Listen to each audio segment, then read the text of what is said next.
नगर इलाके में 60 साल की माला अपने बहू बेटों के साथ रहती थी। एक दिन माला शीशे के आगे बैठकर तैयार हो रही थी और खुश होकर गाना गुनगुना रही थी।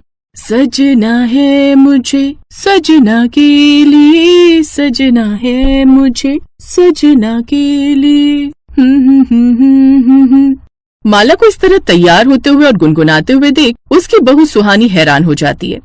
तौबा तौबा, देखो तो जरा माँ जी को, इस उम्र में कितना तैयार होकर कहाँ जा रही हैं?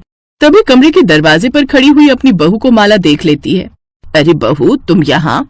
माँ जी, आप इतनी चटक साड़ी पहनकर कहाँ जा रही हो? आज तो आप मुझे भी टक्कर दे रही हो। किसके लिए इतना सवर रही हो? अरे बहू, वो तो तैयार मैं आज हो ही गई ऐसे ही, बस मन कर जाता है कभी कभी तैयार होने के लिए। लेकिन माँ जी, ये तो मेरी साड़ी लग रही है, आपने मेरी साड़ी पहनी है। बहू, ये तेरा मेरा क्या है? ये साड़ी भी तो मैंने ही तुझे दी थी ना, और आज ये मुझे तेरे कमरे में दिख गई, इसलिए बस मैंने ये साड़ी पहन ली थी। तू तो वैसे भी साड़ी कम पहन। गुलाब का फूल लेकर आता है। ये लीजिए, आप दोनों इतनी गर्मी में पार्क में आई हो ना, मैं तुम दोनों के लिए कोल्ड ड्रिंक लाया हूँ। भाई साहब, एक बात तो बताइए, आपकी कितने पोती पोती हैं? क्या मतलब आपका? आपको शर्म नहीं आती? आप इस उम्र में उनके लिए नई दादी की तलाश कर रहे हो। 7 साल के बाद ही प्यार का भूत चढ़ता है क्या?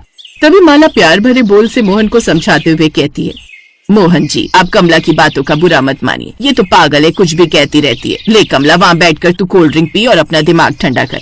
मैं सब जानती हूँ, मुझे तू ये कोल्ड ड्रिंक पीने के लिए क्यों दे रही है, ताकि मैं तुम दोनों के बीच में कबाब में हड्डी ना बनूं और तुझे प्यार भरी बातें करने का मौका मिल जाए। कमला कोल्ड ड्रिंक पीती हुई उन दोनों के पास से चली जाती है। माला जी, देखो मैं तुम्हारे लिए गुलाब का फूल लेके आया हूँ।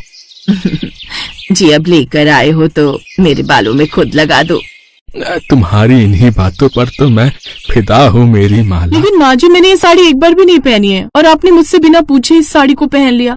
देखो बहू, मुझसे ज्यादा सवाल जवाब मत करो। मेरा मन था आज इस साड़ी को पहनने के लिए, सो मैंने पहन ली। बूढ़ी हो गई है, लेकिन इसे अभी भी जवानी चढ़ रही है। चलो बहू, मैं तुमसे शाम को आकर बात करूंगी, अभी मैं कमला के साथ घूमने जा रही हूँ।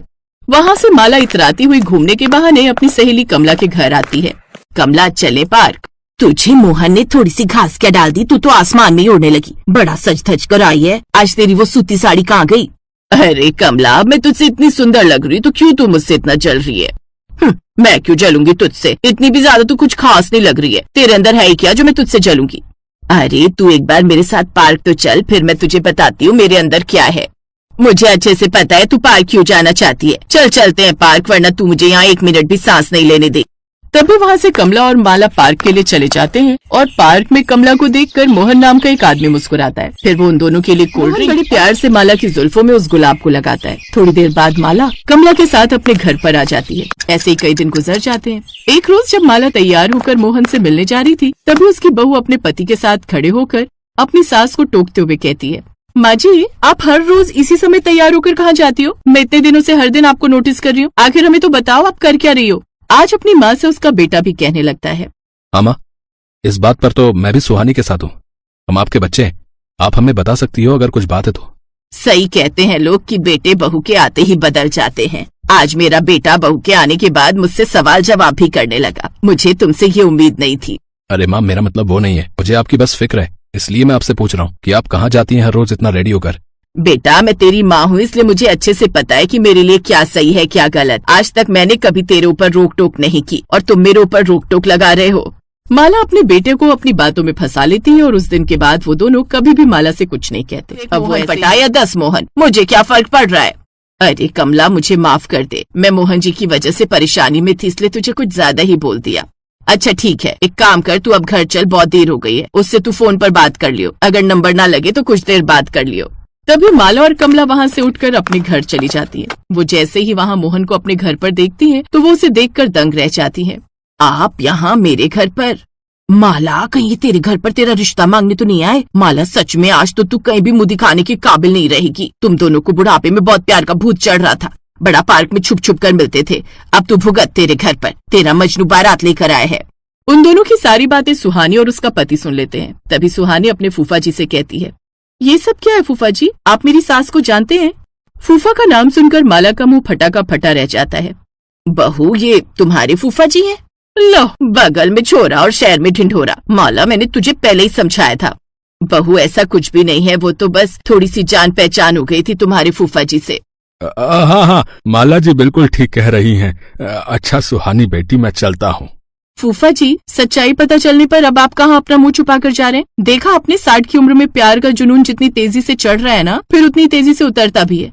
उन दोनों की आंखें शर्म के मारे झुक जाती हैं और वो अब कभी एक दूसरे से न मिलते थे और न बात करते थे। अब माला भी अपना ध्यान भगवान की भक्ति में लगाने लगती है। फिर सब लोग ऐसे पार्क में मिलने के लिए जाती थी और कभी चॉकलेट तो कभी गजरा, कभी साड़ी तो कभी नए नए तोहफे लाती थी। ऐसे ही 1 महीना गुजर जाता है। फिर एक रोज माला मोहन से मिलने रेस्टोरेंट में जाती है, जहाँ मोहन काफी देर तक वहाँ नहीं आता। अरे माला, आज तेरा मोहन कहाँ रह गया? कहीं तुझे बुलाकर किसी और तितली से मिलने तो नहीं चला गया? देख कमला, तू ऐसे मत बोल मेरे मोहन जी के बारे में। मैं उनके खिलाफ अब एक शब्द और नहीं सुन सकती। उन्हें जरूर कुछ काम याद आ गया होगा, इसलिए वो लेट हो गए हैं आने में। वो मुझसे बहुत प्यार करते हैं। नहीं तो वो मुझे ऐसे इंतजार करने के लिए नहीं कहते। अरे तू उस बूढ़े के प्यार में पागल हो गई है क्या, जो इस उम्र में तुझे जवानी छा रही है? अगर तेरे बहू बेटे को पता चल गया तो कहीं मुंह दिखाने लायक नहीं रहेगी। तेरा दिमाग तो ठीक है, मेरे बेटे बहू को बिल्कुल पता नहीं चलना चाहिए।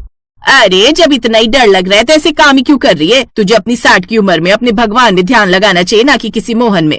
देख, मुझे जवानी में तो प्यार मिला नहीं, अब बुढ़ापे में मिल रहा है तो तुझे मिर्ची लग रही है, क्योंकि तुझसे मेरी खुशी हजम नहीं हो रही है ना। मैं ये सब तेरे भले के लिए बोल रही हूँ, वरना